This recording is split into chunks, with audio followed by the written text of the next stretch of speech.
Radio Libertà. In un mondo in cui i mezzi di informazione vanno verso una sola voce, una radio che di voci vuole averne tante.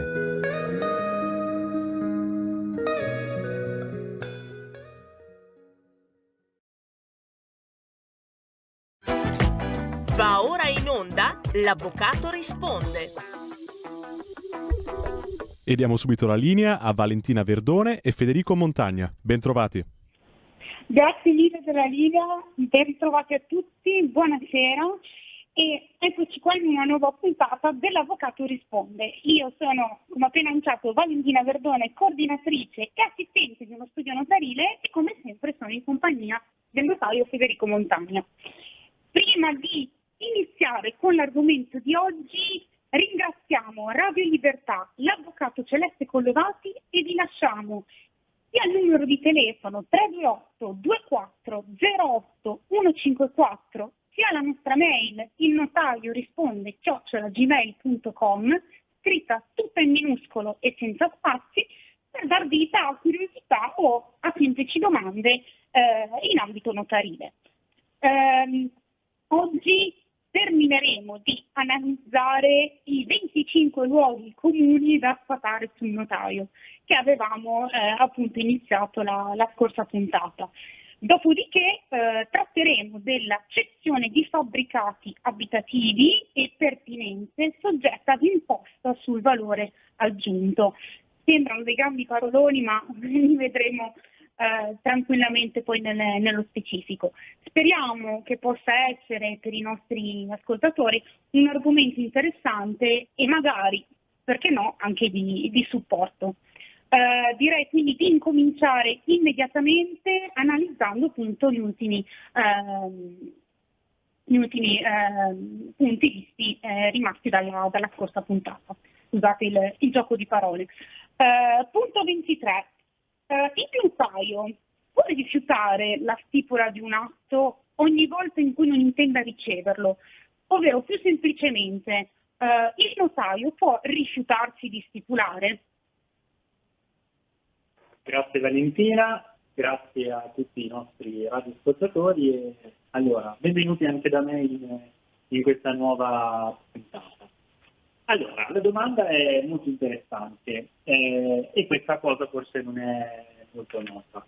Diciamo che ci agganciamo a quanto avevamo già affermato nella scorsa puntata, in particolare nel nostro esordio. Quando abbiamo detto il notaio è un professionista autonomo come tutti gli altri. Sì e no, nel senso che abbiamo detto è un professionista autonomo, ma non è un professionista autonomo comune, è innanzitutto un pubblico ufficiale. Il pubblico ufficiale ha dei precisi obblighi, dei precisi doveri, anche dei precisi diritti. Tra questi obblighi c'è quello di contrarre, potremmo dire, no? I concessionari pubblici tante volte hanno l'obbligo di contrarre, che è una contromisura che l'ordinamento fornisce a chi ottiene in via esclusiva la possibilità di esercitare un servizio. Allora, molte volte lo Stato dice, come ad esempio in una ditta di trasporti, cioè il principio generale è che normalmente ognuno è libero di decidere se concludere un contratto oppure no. Quindi noi in via generale non siamo obbligati a stipulare un contratto, possiamo decidere se farlo o se non farlo. E la differenza sta nel fatto che invece in determinati casi vi è l'obbligo di stipulare questo contratto. Quindi normalmente una persona può decidere se vendere una casa o non venderla, se affittarla o non affittarla. Ebbene, in determinati casi invece la legge dice io ti do il diritto di esercitare questa attività, ma tu devi contrarre obbligatoriamente. Questo viene con i concessionari di molteplici servizi, come ad esempio i servizi di autotrasporti o le ferrovie.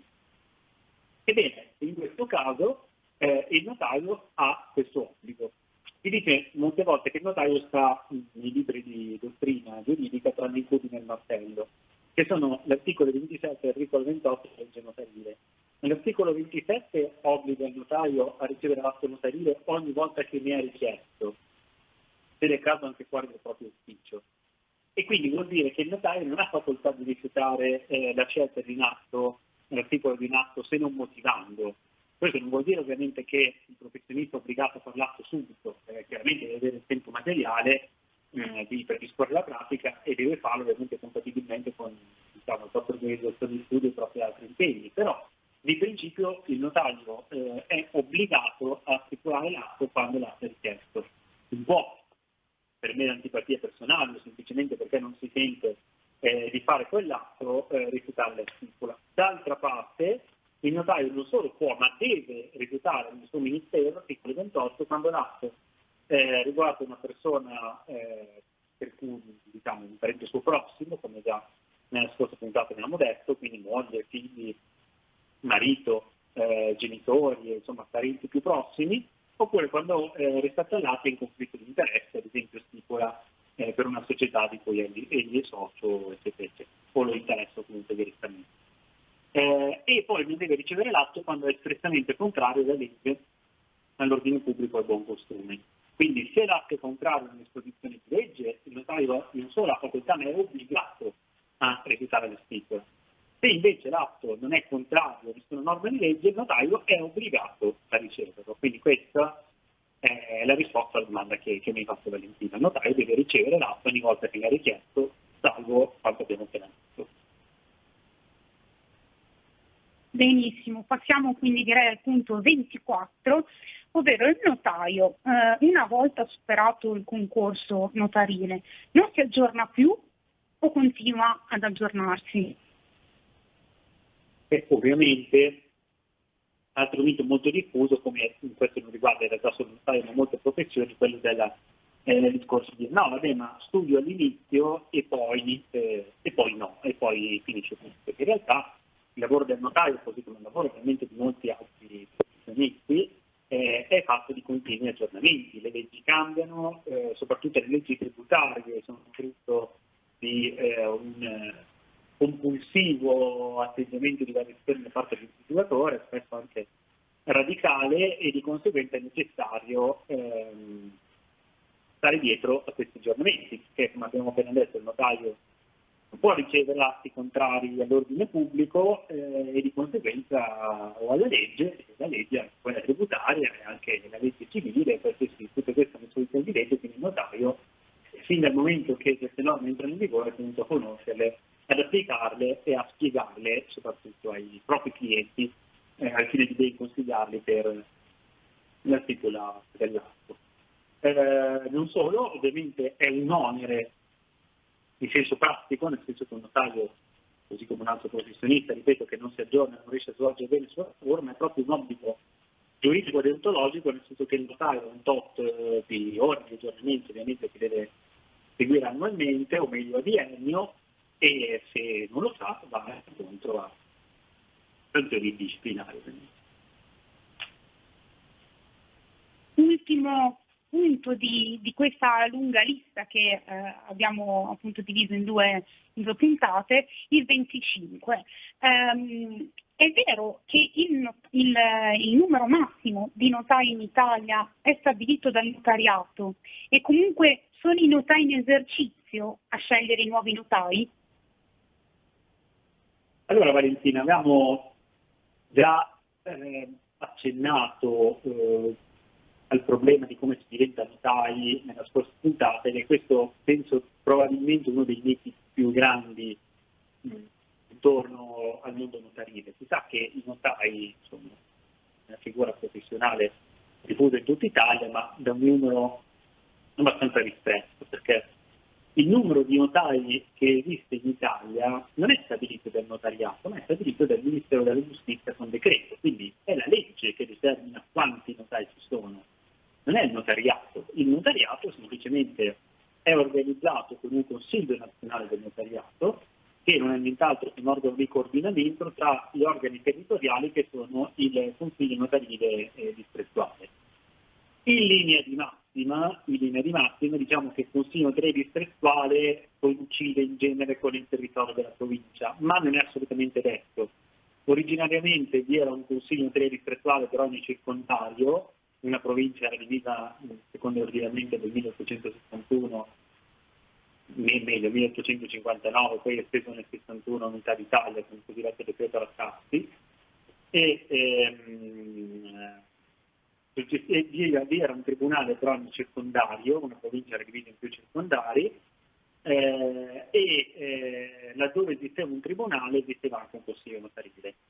Successivamente poi i circondari sono stati soppressi, eccetera, eccetera. Insomma, come sappiamo anche recentemente, nell'ultimo decennio, l'organizzazione degli uffici giudiziari è molto spesso stata rimandata nel tempo, così i consigli notarili per evitare la permanenza di consigli con un numero troppo ristretto di notari. Si sa che rispetto all'unità d'Italia la popolazione è molto meno distribuita sul territorio nazionale, quindi alcune aree si sono spopolate, soprattutto in collina e in montagna, in alcune zone del paese, altre aree invece sono popolate molto più densamente rispetto al passato. Quindi al giorno d'oggi, in linea di massima, diciamo che la dimensione del consiglio notarile coincide più o meno con quello della provincia e con quello del tribunale, ma non necessariamente. Ad esempio il consiglio notarile di Milano si estende anche a Monza, a Varese, alla provincia di Lodi, quindi è un consiglio pluriprovinciale, e a Busto Arsizio. Invece esistono in varie parti d'Italia dei consigli notarili che non coincidono col territorio della provincia, uniscono più province, o addirittura comprendono territori di più regioni, che sono all'interno del consiglio notarile, o magari coincidono col territorio della provincia, ma il capoluogo, così come il tribunale, non è il capoluogo della provincia, ma è un altro luogo. Quindi questo, diciamo, è in massima la regola. Chi è che stabilisce il numero massimo di notai? Dicevamo, il numero massimo di notai è determinato dalla legge. Lo scopo della collocazione delle sedi notarili è quello di evitare che sussistano eccessive libertà da parte dei professionisti nello stabilire la propria sede, il che andrebbe a pregiudizio della celerità e dell'efficienza del servizio. Nel senso, quello che la legge vuole è che in ogni luogo vi sia almeno a portata di mano un notaio disponibile.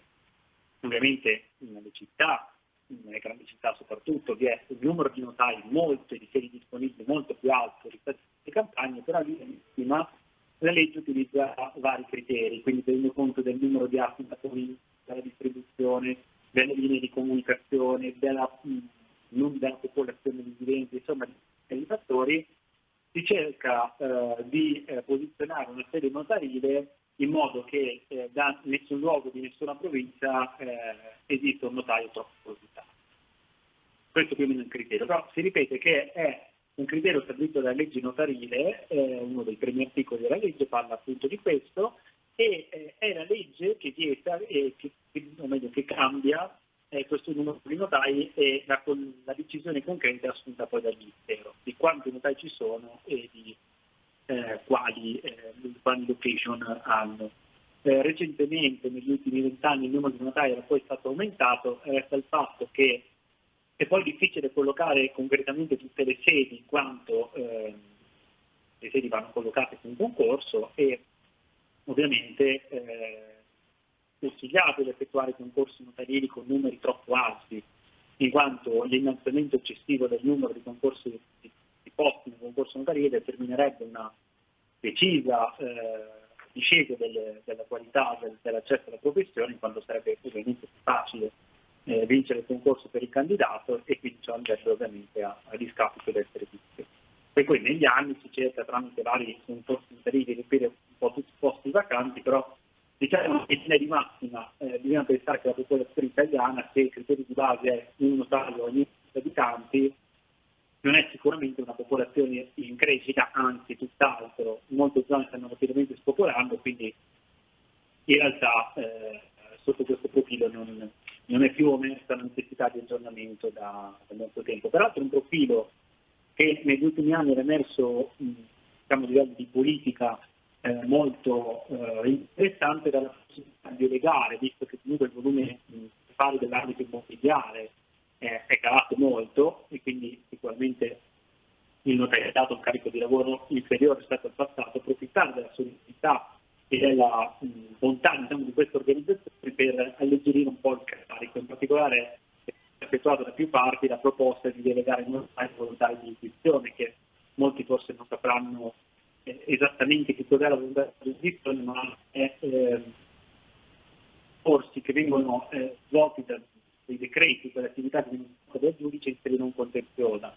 Quando ad esempio c'è un tribunale, l'amministratore di sostegno, il tutore che devono dare autorizzazione, quella è la volontà di giurisdizione, cioè non è un processo nel senso che ci sono due parti che litigano, c'è semplicemente da concedere un'autorizzazione per il compimento di un'attività e un'autorità neutra deve valutare.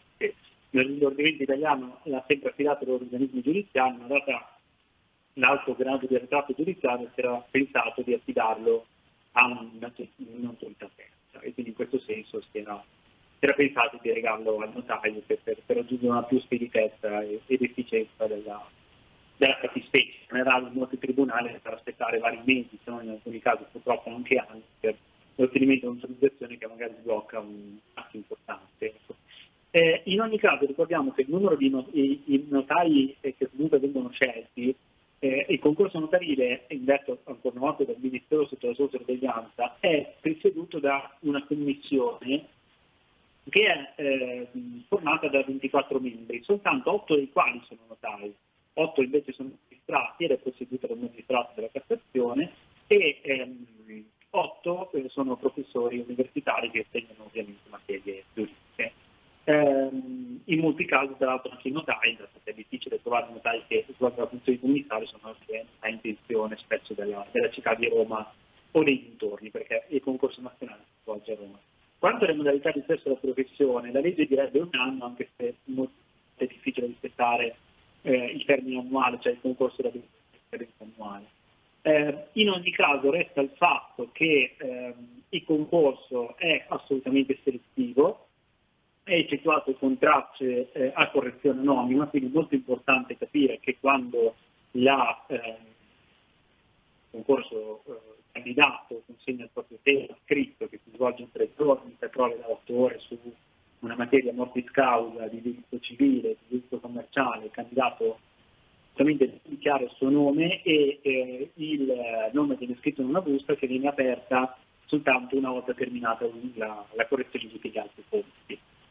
È un sistema pensato per evitare qualunque tipo di favoritismo, ma in concreto funziona, in quanto, come dicevamo, contrariamente al luogo comune, ben l'82% dei notai oggi in esercizio non è figlio di notaio. Esistono tantissimi figli di notaio che fanno un concorso e, nonostante qualche volta si pensi che il fatto di avere un genitore notaio possa essere un aiuto, non riescono, nonostante le loro aspirazioni, a superarlo, mentre, come dicono le statistiche, 5 notai su 6 non venivano da famiglie notarili, nonostante ciò si è senza amicizia, senza nulla approcciato allo studio della professione, impegnato ed è riuscito a superare la prova. Quindi questo è uno dei più grandi luoghi comuni, diciamo, da sfatare sotto questa posizione. Quindi il ragionamento che il notaio è una casta, dire anche questo già l'altra volta l'abbiamo accennato. È ovvio che i notai in Italia sono pochi, molto pochi, quindi come tutte le cose abbastanza scarse e controllate, è ovvio che è un gruppo ristretto, è un gruppo che ovviamente svolge una professione simile, ma ripetiamo assolutamente eterogeneo al proprio interno, tanto i notai delle isole, del centro, del nord e del sud hanno ovviamente interessi e realtà territoriali di riferimento completamente diverse, quindi molto spesso spingono in direzione opposta, quando ad esempio la scelta di liberalizzare, come era nell'ultimo decreto legge che era stato proposto, poi eliminato dal Ministero, il discorso di ampliare le competenze dei notai fuori regione e lasciare la competenza nazionale. Ed è ovvio che esiste all'interno del settore notarile un ampio dibattito, in quanto alcune regioni sarebbero ovviamente favorevoli per ragioni geografiche, organizzative, eccetera, altre regioni invece, i notai di altre regioni hanno paura che il lavoro via via, magari in zone soprattutto più isolate, vada a essere drenato ulteriormente verso altre aree del paese, rendendo di fatto poi iniquo l'esercizio della professione. Quindi si tratta in realtà di una realtà totalmente eterogenea, cioè non si può pensare che un notaio che ha magari 2 impiegati e magari in realtà di provincia la propria professione possa avere gli stessi interessi di un magari gruppo di notai, 5, 6, 8 notai associati in una grande città, che magari hanno decine di dipendenti, eccetera. Questo ovviamente vale per il notaio, ma per qualunque altra professione. Il notaio non fa eccezione. La differenza del notaio è che semplicemente esiste un numero chiuso per la qualità del servizio, per garantire la qualità del professionista e la serietà, diciamo, dei requisiti del accesso alla professione, e è un controllo rigorosissimo di nuovi ingressi, e di conseguenza esiste una attenta sorveglianza anche da parte della situazione. È ovvio che riuscire a capire quali sono i requisiti dal punto di vista di studio, eccetera, per riuscire a accedere alla professione è più complesso rispetto a altre professioni che hanno percentuali maggiori di numero di accessi, che non hanno un numero chiuso. Però questo non significa nulla, non vuol dire nulla, semplicemente le cose sono molto diverse da come le si pensano. Quindi questo è quanto. Se non sbaglio, diamo la linea alla regia per qualche secondo di tempo. Tra 4 minuti.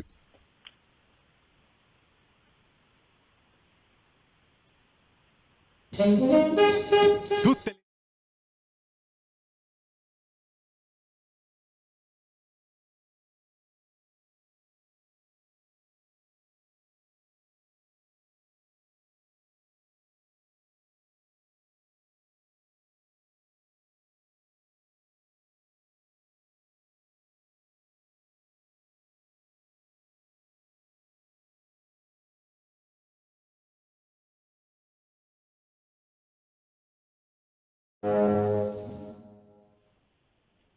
Eccoci qua, allora si concludono qui, oramai abbiamo visto i 25 luoghi comuni da sfatare sul notaio, e partiamo adesso invece con il nuovo argomento di oggi, cioè la cessione di fabbricati abitativi e pertinenze soggette ad imposta sul valore aggiunto.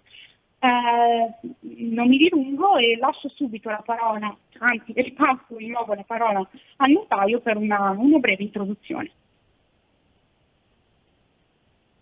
Allora, molto spesso si tende a dimenticare una cosa molto importante, vale a dire il tipo di un atto notarile può essere normalmente viene associata al pagamento di un'imposta proporzionale di registro. Questa imposta proporzionale di registro è pari ovviamente a una certa percentuale del prezzo del trasferimento, della vendita, e di conseguenza si dà per scontato che l'atto notarile sconti questo tributo. In realtà, in molte circostanze, la stipulazione di un atto da parte del notaio può essere occasione per l'applicazione di un'altra imposta indiretta principale del nostro ordinamento, che è l'imposta sul valore aggiunto, l'IVA. Il pagamento dell'IVA viene normalmente associato al pagamento di un servizio o alla prestazione alla vendita di beni mobili, essenzialmente. Quando pensiamo all'IVA, pensiamo al supermercato, pensiamo a un bene di prima necessità, pensiamo a una farmacia, pensiamo a un elettrodomestico, ma molto spesso non si associa l'IVA al pagamento della vendita di un immobile.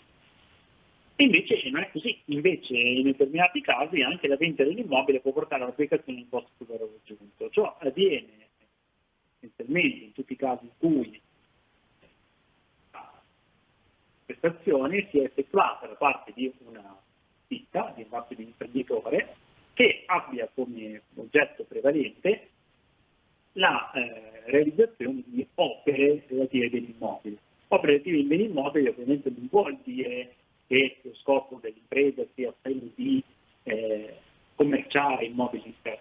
Vuol dire che la nostra attività di intermediazione non è sufficiente perché l'asset sia tratto nel regime IVA, ma occorre che sussistano i presupposti concreti per applicare il regime che ora osserveremo.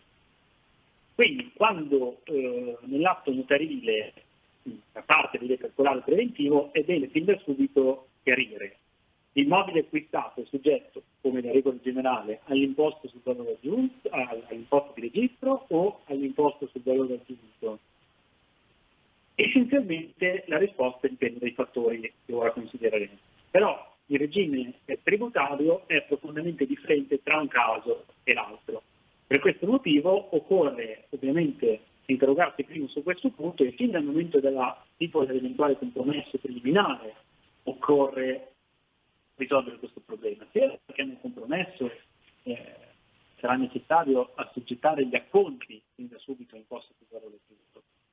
Perché ovviamente quando una persona va a comprare, ricordiamo una delle regole che deve essere quella di vedere i costi dell'atto, è necessario appunto preventivare grosso modo quelle che sono le spese che devono essere effettuate, quindi il fatto di dover corrispondere l'imposto del raggiunto piuttosto che l'IVA o piuttosto che l'imposto del registro, dicevo, ha una influenza molto, molto forte su questo dell'atto, in quanto cambia nettamente il regime.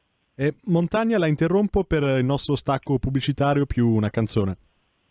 Benissimo, grazie.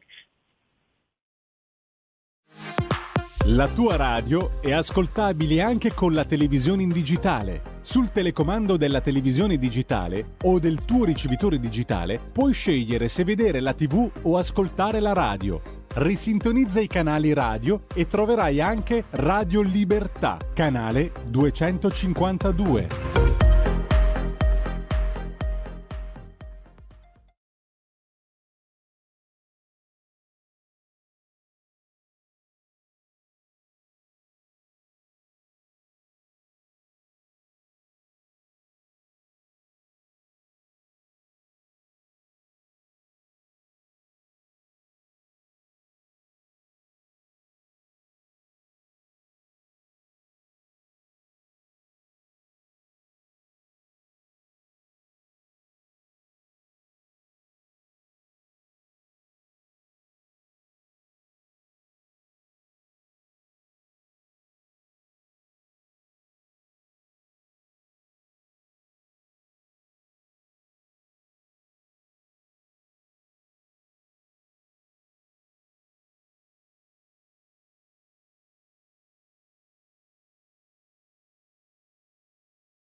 Stai ascoltando Radio Libertà, la tua voce libera, senza filtri né censure, la tua radio.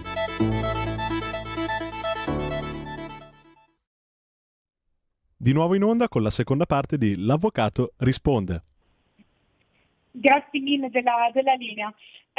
Dopo questa introduzione da parte del notaio Montagna, riprendiamo il discorso e parliamo del trattamento tributario della cessione di fabbricati abitativi e relative pertinenze soggette ad imposte sul valore aggiunto. Citiamo immediatamente il principio di alternatività tra IVA ed imposta di registro. Partiamo subito col dire che l'imposta di registro e l'IVA rappresentano due fra le principali imposte indirette del nostro ordinamento tributario, se non addirittura le più importanti. Che cosa possiamo dire in merito? Allora, come appunto Valentina ha anticipato, l'IVA e l'imposta di registro sono le più importanti imposte indirette del nostro ordinamento. Imposte indirette vuol dire un'imposta che non colpisce la percezione del reddito, quella è un'imposta diretta, vale a dire io ho guadagnato X, questo X mi viene tassato, questo è l'IRPEF oppure l'IRES. Quindi in questo caso è una tassa sull'aver percepito un reddito. Imposte indirette vuol dire, quanto che ti ho già tassato, io ti tasso quando questo reddito lo vai a usare, oppure quando si verificano determinate circostanze. Imposta indiretta, ad esempio, appunto l'imposta sul valore aggiunto. Cioè, io ho venduto un bene, o meglio, dato che l'IVA la paga l'acquirente, io ho comprato un bene, benissimo, tu hai dato una manifestazione di capacità contributiva, cioè avevi dei soldi da spendere, hai fatto un bene di consumo, devi pagare delle tasse che lo Stato incamera, secondo le consuete dell'IVA che ben conosciamo. Poi, l'imposta di registro, tu hai comprato un bene, benissimo, allora hai manifestato una modalità contributiva, ti sei arricchito e non paghi. Questo è il principio. Poi ci sono altre imposte ipotecaria, catastale e così via. E lo Stato dall'altra parte però vuole evitare la cosiddetta doppia imposizione. L'ambito di applicativo dei tributi non è ovviamente perfetto, quindi ci sono delle zone, per così dire, d'ombra, dove in realtà le imposte si intersecano. Quindi la vendita di un immobile potrebbe astrattamente, ad esempio, essere in alcuni casi soggetta sia ad IVA che imposta di registro. Però, dall'altra parte, la legge tributaria ritiene a prescindere ingiusta la cosiddetta doppia imposizione, che sia nel caso in cui un medesimo presupposto di imposta sia considerato determinante per l'applicazione di un determinato tributo. Ad esempio, faccio un esempio che tutti capiscono. Tizio ti dà, lascia in eredità di Caio, e Caio riceve in eredità non soltanto beni immobili in Italia, ma anche beni immobili in Francia. Beh, ovviamente la dichiarazione di successione di un rappresentante in Italia mettiamo che sia un estraneo, per semplificare deve pagare degli imposti di donazione, di successione in questo caso. Però ha degli immobili in Francia, quindi anche in Francia va fatta della documentazione. E quindi capiterà che anche in Francia devono essere pagate delle imposte. Ebbene, il rischio è che un medesimo presupposto, cioè il fatto di aver realizzato un bene, sia considerato come requisito per l'applicazione di un tributo sia in Italia sia in Francia. Quindi, in altre parole, Tizio e Caio potrebbero doversi trovare a pagare per i beni in Francia l'imposta di successione due volte. Uno allo Stato francese dove si trova il bene, l'altro allo Stato italiano dove invece l'eredità è radicata e quindi vanno pagate in generale le tasse di successione. Per evitare questo ci sono tra gli Stati ovviamente delle convenzioni contro la doppia imposizione, eccetera, eccetera. Comunque, tolto questo aspetto, nel nostro caso, per evitare la doppia imposizione, il legislatore ha stabilito il principio di alternatività tra IVA e l'imposta di registro. Vale a dire, non è che quando l'atto è soggetto a IVA, imposta sul valore aggiunto, non va registrato. L'atto va registrato.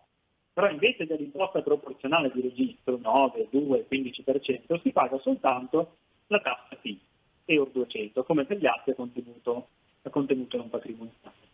Si paga quindi la tassa fissa, di solito è un corrispettivo di un servizio, quindi se la tassa è il corrispettivo di un servizio, mentre l'imposta è occasione per assorbire risorse per far funzionare lo Stato, la tassa è il pagamento del disturbo dell'organo della pubblica prestazione, un po' come fosse il corrispettivo della prestazione. E di conseguenza il l'atto che è stato del registro comunque i 200 euro nei dai, però l'imposta proporzionale del registro no, quando l'atto è soggetto a IVA. Quindi l'alternatività imposta di registro non vuol dire che l'imposta di registro non la paghi, vuol dire che non la paghi in misura proporzionale, la paghi fissa. Per cui o si paga l'IVA, e allora in quel caso l'imposta di registro in misura fissa, oppure si paga l'imposta di registro in misura proporzionale, allora in quel caso vuol dire che l'atto non è soggetto ad IVA.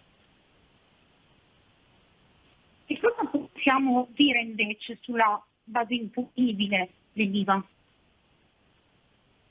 Allora, l'IVA è un'imposta che si applica con riferimento al valore delle prestazioni. Quando noi andiamo in bar a prendere caffè, e sappiamo che abbiamo uno scontrino, noi paghiamo una somma X di cui euro per servizio, nel caso somministrazione della bevanda, ed euro per IVA. Normalmente il 22% per l'aliquota standard, non ci sono anche aliquote diverse. Quindi quando parliamo di base imponibile intendiamo, noi abbiamo un'imposta proporzionale, 20%, 5%, 50%, bene, ma il 50% di cosa? Quel cosa è la base imponibile, cioè il valore a partire dal quale noi calcoliamo tramite l'applicazione dell'aliquota variabile l'imposta concretamente dovuta. Quindi nel caso dell'IVA la base imponibile è rappresentata dal valore del bene o del servizio prestato. Nel caso di una vendita di un immobile, banalmente il valore è il prezzo. Quindi se la vendita dell'immobile viene euro 100.000, l'IVA sarà applicata su euro 100.000. Per cui il compratore dovrà banalmente versare 100.000 euro più IVA al venditore, oltre a pagare al notaio le tasse fitte del caso. Quando invece non c'è un prezzo, perché il trasferimento immobiliare potrebbe anche venire un prezzo, immaginiamo una permuta, la permuta del palazzo, banalmente, lo scambio di un bene contro bene. In questo caso le parti dovranno dichiarare in atto un valore e questo valore sarà assunto come base imponibile e civile. È chiaro che ovviamente in tutti i casi in cui si applica l'IVA le parti potrebbero essere tentate dal discorso di dire beh, ma noi dichiariamo un prezzo inferiore, diciamo scambiamo del denaro sotto banco, noi chiaramente riusciamo a ottenere un risparmio di imposta. Allora questo pone due ordini di problemi. Come è inutile nascondere la prassi, è stata prassi del nostro paese per tantissimo tempo, vuole dichiarare in atto un prezzo fittizio e quindi di risparmiare le imposte e poi cambiarsi il denaro sotto altra forma. Allora, questo pone due tipi di problemi.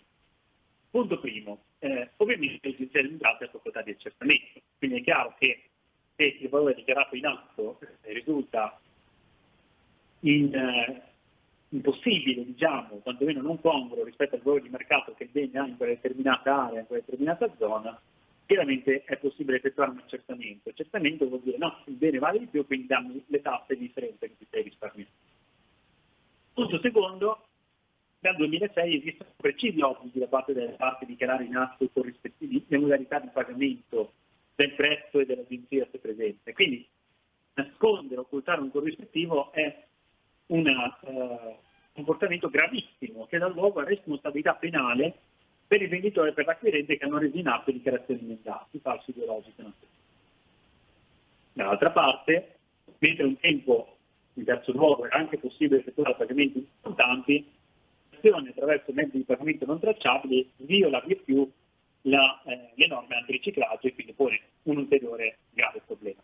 È importante considerare poi che mentre nelle vendite di abitazioni sottoposte a imposte di registro è possibile usufruire del cosiddetto prezzo-valore, cioè di usare come base imponibile il valore catastale del bene anziché il valore di mercato o il prezzo della vendita, questa possibilità è prevista solo esclusivamente per le vendite di abitazioni a favore di persone fisiche sottoposte a imposta proporzionale di registro, non in caso di IVA.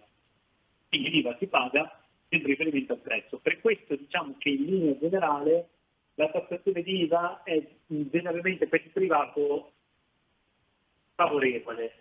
Le aliquote sono più alte, per seconda casa è 9% registro e 10% IVA, e per prima casa è 2% registro e 4% IVA. Non solo le aliquote sono più alte, ma con la imposta di registro si paga il 2,9% sul valore catastale, non sempre, ma nella maggior parte dei casi, stante la generica sottovalutazione dell'IVA, del valore catastale del bene, il valore catastale di solito sono un'età molto più bassa rispetto al prezzo. Nell'IVA invece si va direttamente sul prezzo, quindi è chiaro che se Tizio e Caio comprano uno da un privato, uno da un costruttore, un immobile per il prezzo di 100.000 abitativo, però il valore catastale è pari a 100.000 di tutti e due. Una vendita sottoposta ad imposta di registro, cambia moltissimo, perché il valore catastale, l'IVA dovuta in concreto, sarà 4% con prima casa di 300.000, quindi parliamo di 12.000. E invece parliamo dell'imposta di registro, parliamo del 2%, ad esempio appunto se chiesto la prima casa, del valore catastale che è pari a euro 100.000, quindi parliamo di 2.000 euro, una differenza molto grande. Ovviamente ho fatto degli esempi casuali che però quotidianamente si incontrano nella realtà di tutti i giorni. Ecco, quindi il prezzo valore non è utilizzabile quando le vendite soggette all'IVA. Vediamo le aliquote IVA per la cessione di fabbricati abitativi e le relative pertinenze. Allora, come appunto abbiamo appena anticipato, le aliquote IVA per la cessione di fabbricati abitativi sono essenzialmente tre: 4%, 10% e 22%. 4% quando è manualmente richiesta l'agevolazione in prima casa, 10% quando non è richiesta l'agevolazione in prima casa, quindi in caso di seconda casa, ma l'immobile non è gestito in categoria di lusso, 22% quando l'abitazione è gestita in categoria di lusso. Cosa determina la categoria? Il catasto. Quindi categoria di lusso quando l'immobile è gestito in categoria A1, A8, A9, viceversa, negli altri casi, se c'è prima casa 4%, se c'è seconda casa 10%. Ricordiamo, per questo ho fatto la ripartizione, che quando c'è abitazione di lusso non è per legge possibile chiedere l'agevolazione in prima casa. Quindi in quel caso è a prescindere dovuta l'IVA solo del 22%. Invece, che cosa possiamo dire in merito al contratto preliminare di cessione soggetta ad IVA? Come abbiamo anticipato prima, quando c'è un contratto preliminare è necessario determinare fin da subito se il definitivo sarà soggetto IVA oppure no, in quanto gli acconti sarebbero soggetti non a imposta di registro in misura del 3%, ma direttamente imposta sul valore aggiunto con imposta fissa di registro di euro 200.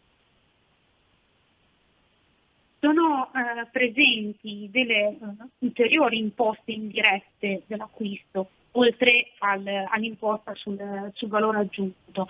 La cessione degli immobili in esame sconta le seguenti imposte indirette, ovvero l'imposta di bollo in misura fissa, eccetera. Quindi vediamole magari nello specifico. Allora, come avevo detto, una cosa importantissima da capire dell'IVA è che mentre di regola le tasse dell'atto vanno versate al notaio, l'IVA non va versata al notaio, ma va versata al venditore. Quando noi andiamo al bar, se prendiamo il famoso caffè, noi paghiamo un euro e questo euro copre sia la prestazione sia l'IVA, che poi a fine mese o ogni X mesi, secondo le circostanze, viene versata poi direttamente dalla parte all'erario. E questa regola vale anche nel caso di vendita di un immobile, quindi se è dovuto euro 100.000 più IVA 4%, 104.000, si fa un assegno di 104.000 al venditore, cioè l'IVA è una tassa che non va versata al notaio, ma va versata al venditore.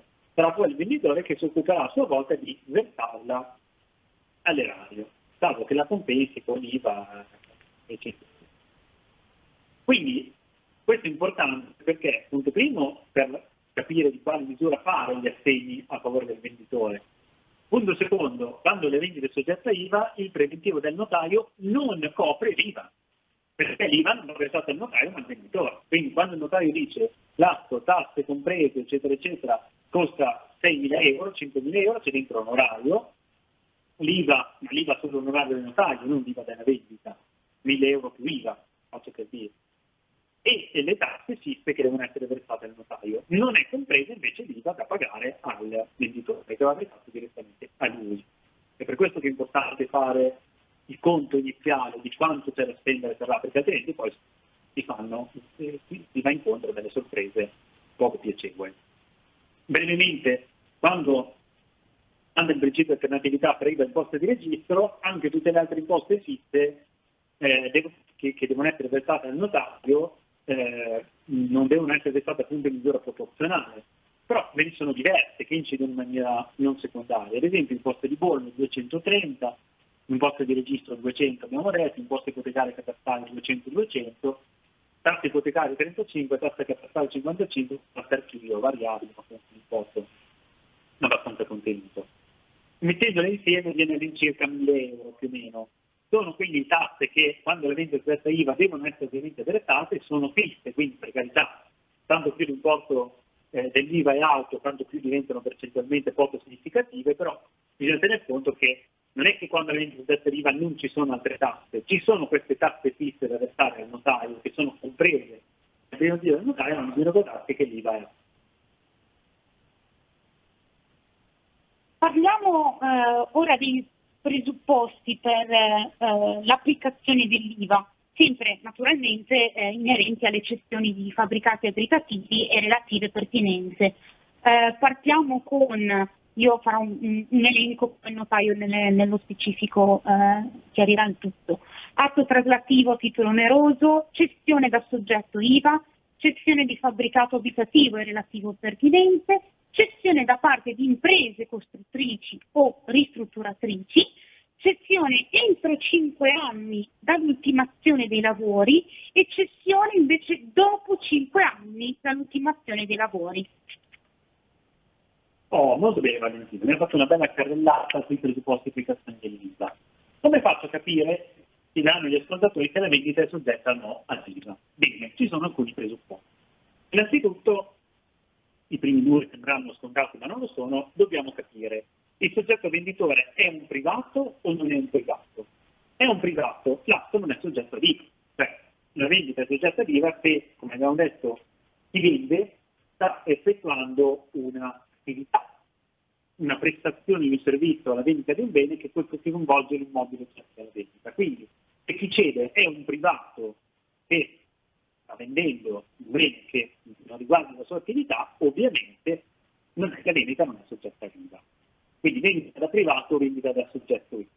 Neanche è vero ovviamente che la vendita di un bene da parte di soggetto IVA è automaticamente soggetta all'IVA. Ad esempio la cessione di azienda o la vendita di terreni non edificabili non è mai soggetta all'IVA. Quindi non è che c'è solo da guardare questo, così come il costruttore potrebbe vendere un terreno edificabile che non è comprato nell'esercizio della sua attività, ma è ereditato dal padre. Quindi non è detto che sia un soggetto IVA automaticamente IVA, ci sono altri requisiti che ora vedremo, però quando non c'è il soggetto IVA sicuramente non è sottoposto imposto sul valore aggiunto.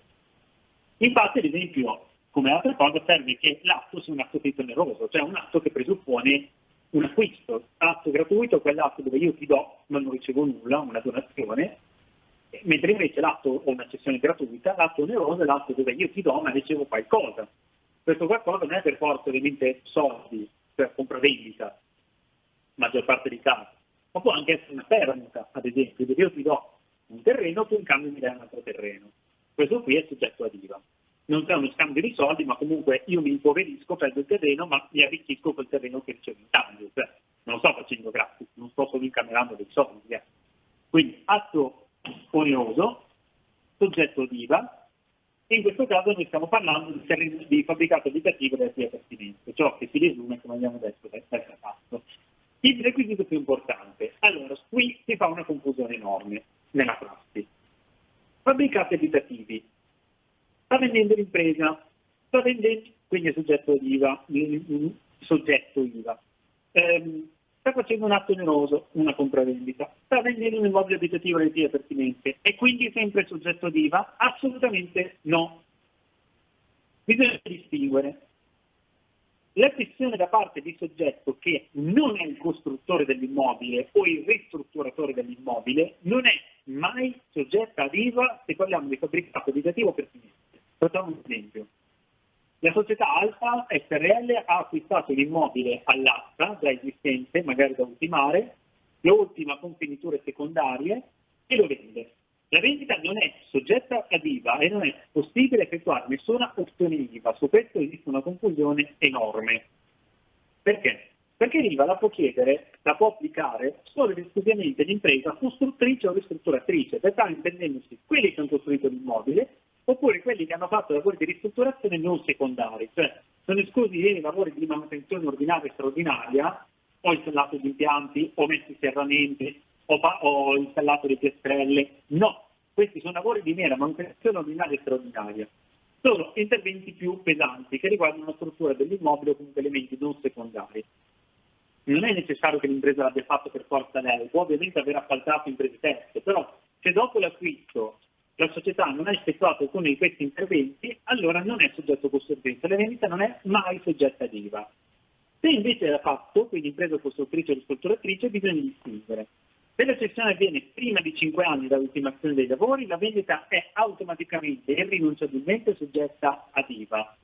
Se invece è fatta dopo i 5 anni, è soggetta ad IVA solo su opzione del venditore. Quindi, riassumendo brevemente, cessione di fabbricato abitativo effettuata da soggetto IVA, ma che non è impresa costruttrice o ristrutturatrice, sempre imposta in registro, senza mai possibilità di effettuare opzione IVA, neanche col consenso di tutte e due le parti, cessione di fabbricato abitativo pertinente da parte di costruttore o ristrutturatore, anche che abbia appaltato i lavori a terzi, entro 5 anni di ultimazione dei lavori è automaticamente soggetto ad IVA, cessione di fabbricato abitativo pertinente effettuato da impresa costruttrice, ma dopo 5, o ristrutturatrice, anche che abbia appaltato lavori a terzi, ma dopo 5 anni dall'ultimazione dei lavori, è soggetto a IVA soltanto su opzione del venditore, insindacabile. Anche qui chiariamo nel preliminare, non scopriamo il giorno dell'atto.